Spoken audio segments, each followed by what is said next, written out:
Welcome back to my YouTube channel. ನಾನಿವತ್ತು ಮಸಾಲ ಮಖಾನ ರೆಸಿಪಿನ ಮಾಡ್ತಾ ಇದ್ದೀನಿ. ಮಸಾಲಾನ ಅದನ್ನು ನಾವು ಲೋಟಸ್ ಸೀಡ್ಸ್ ಅಂತಲೂ ಹೇಳ್ಬೋದು. ಇವಾಗ ಹೇಗೆ ಮಾಡೋದು ಅಂತ ನೋಡೋಣ ಬನ್ನಿ. ನೋಡಿ, ಮೊದಲಿಗೆ ನಾನೊಂದು ಪ್ಯಾನ್ ಇಟ್ಕೊಂಡಿದ್ದೀನಿ. ಅದಕ್ಕೆ 1 ಸ್ಪೂನು ತುಪ್ಪ ಹಾಕ್ಕೊಂಡಿದ್ದೀನಿ. ನೀವು ಬೇಕಿದ್ರೆ ಎಣ್ಣೆನೂ ಹಾಕೋಬೋದು. ತುಪ್ಪ ಹಾಕಿದರೆ ಸ್ವಲ್ಪ ಟೇಸ್ಟು ಚೆನ್ನಾಗಿರುತ್ತೆ. ನಾನು ಅದಕ್ಕೆ 1 ಕಪ್ಪು ಮಖಾನನ ಹಾಕೋತಾ ಇದ್ದೀನಿ. ಹಾಕಿಬಿಟ್ಟು ಒಂದು ಸ್ವಲ್ಪ ಹೊತ್ತು ಹುರ್ಕೊಳ್ಳೋಣ. ನಾನು ತೋರಿಸ್ತೀನಿ ನಿಮಗೆ ಎಷ್ಟೊತ್ತು ಹುರ್ಕೋಬೇಕು ಅಂತ. ಗ್ಯಾಸ್ನ ಲೋ ಫ್ಲೇಮಲ್ಲಿ ಇಟ್ಟೆ ಹುರಿರಿ, ಇಲ್ಲಾಂದರೆ ಎಲ್ಲನೂ ಸೀದೋಗ್ಬಿಡುತ್ತೆ. ಅದಕ್ಕೆ ಇದು ಚೆನ್ನಾಗಿ ಫ್ರೈ ಆಗೋದಕ್ಕೆ ನಮಗೆ ಒಂದು 5-6 ನಿಮಿಷ ಆದರೂ ಬೇಕಾಗುತ್ತೆ.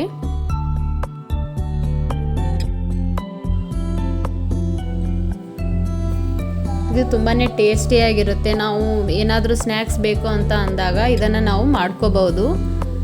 ಇದು ಹೆಲ್ದಿಯಾಗೂ ಇರುತ್ತೆ. ಆಯಿಲಿ ತಿನ್ನೋಗಿಂತನೂ ಇದು ತುಂಬಾ ಬೆಟರು.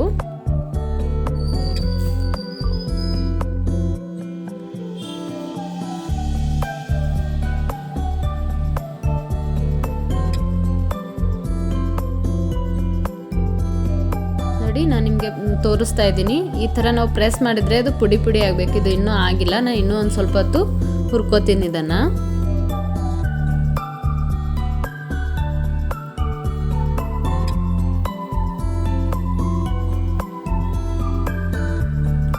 ಇದು ಚೆನ್ನಾಗಿ ಹುರಿಲಿಲ್ಲ ನಾವು ಅಂತ ಅಂದರೆ ಅದು ತಿನ್ನುವಾಗ ಹಲ್ಲಿಗೆಲ್ಲ ಅಂಟ್ಕೊಂಡ್ಬಿಡುತ್ತೆ. ಅದಕ್ಕೋಸ್ಕರ ನಾವು ಚೆನ್ನಾಗಿ ಹುರಿಬೇಕು ಇದನ್ನು.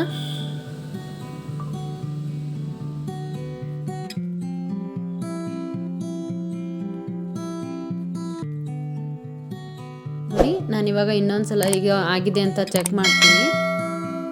ನೋಡಿ, ಇದು ಇನ್ನೂ ಪುಡಿ ಪುಡಿ ಆಗ್ತಾ ಇಲ್ಲ. ಇನ್ನೂ ಒಂದು ಸ್ವಲ್ಪ ಹೊತ್ತು ಹುರ್ಕೋಬೇಕು.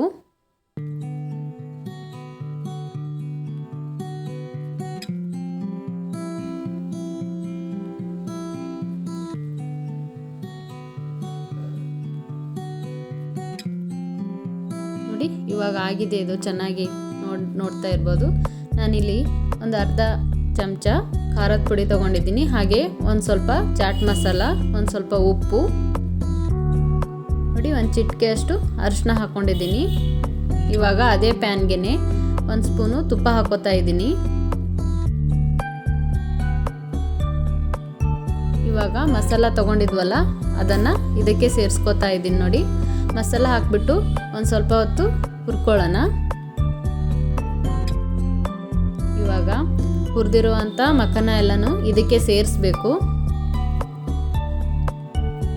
ಹಾಕ್ಬಿಟ್ಟು ಚೆನ್ನಾಗಿ ಮಿಕ್ಸ್ ಮಾಡಬೇಕು.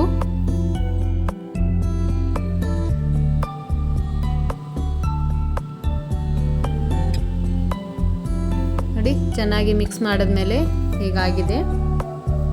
ತೋರಿಸ್ತೀನಿ ನೋಡಿ. ನಾನಿವಾಗ ಇದನ್ನು ಒಂದು ಬೌಲ್ಗೆ ಟ್ರಾನ್ಸ್ಫರ್ ಮಾಡ್ಕೋತಾ ಇದ್ದೀನಿ. ನೋಡಿ, ಇದು ತುಂಬಾ ಟೇಸ್ಟಿಯಾಗಿ ಮತ್ತು ಹೆಲ್ದಿಯಾಗಿ ತಿನ್ಬೋದು. ಏನಾದರೂ ಬೇಕು ಅನ್ನಿಸ್ದಾಗ ಸ್ನ್ಯಾಕ್ಸ್ ಮಾಡಿಕೊಂಡು ಇದು ತಿನ್ಬೋದು.